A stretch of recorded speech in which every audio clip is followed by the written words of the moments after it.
Hello everyone, this is DrDev. I'm a Chief Medical Oncologist, Medicover Hospital, Visakhapatnam. So today we are going to talk about lung cancer. This is the most commonly diagnosed cancer all over the world and its incidence is increasing in India. It used to be more common in men because of smoking habits, but nowadays the lung cancer incidences are increasing even in women because of change in habits or lifestyles. So as I said earlier, the most important risk factor for lung cancer is smoking, either BD, cigarette or other forms of tobacco, and also consumption of tobacco in any forms like gutka. All this contribute to increased incidence of lung cancers. So apart from smoking, we do have other factors like exposure to pollution, then exposure to radiation, then exposure to alcohol consumption. So all these factors contribute to increased incidence of lung cancer. So patient who has lung cancer, they usually present with cough. They could have a hemoptysis. So sometimes when they cough, the blood could come in the cough.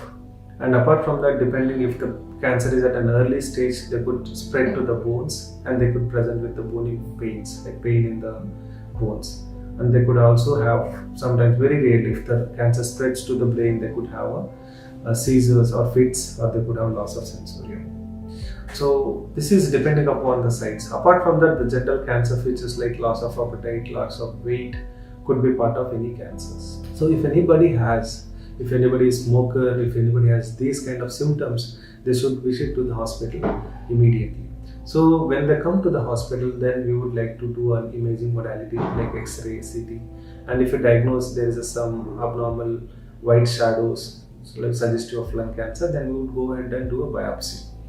And that would confirm lung cancer. There are different types of histologies. It could be non-small cell, which is adeno or squamous, or it could be small cell.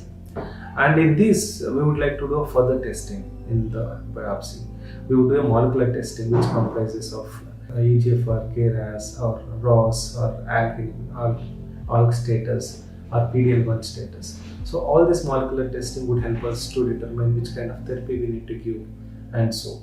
If lung cancer is at an early stage, stage 1 and all, then we would go ahead for surgery depending upon the patient's fitness. And if it is somewhere around stage 2 or 3, we would go ahead with the CTRT, that is combining chemotherapy with radiotherapy. And if the patient achieves a good response, then we would consolidate with the immunotherapy. If it is stage 4, earlier stage 4 lung cancer used to be like death sentence, not much outcomes, but these days, even at stage 4 lung cancer, we have a very good quality of life with a median survival somewhere around 3 to 4 years. All credit goes to the molecular targeted therapies which has been come into picture over the last 1 to 2 decades.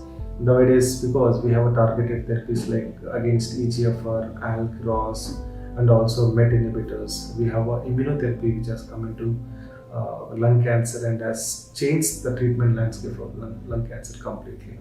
So nowadays we give chemotherapy along with immunotherapy in the first line in the stage 4 lung cancer who doesn't have mutations, and the quality of life is good, and the duration of life or duration of response, everything is much better with this combination.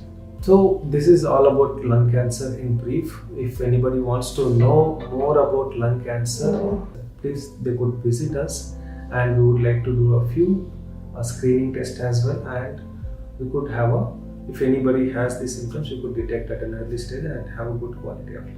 Thank you.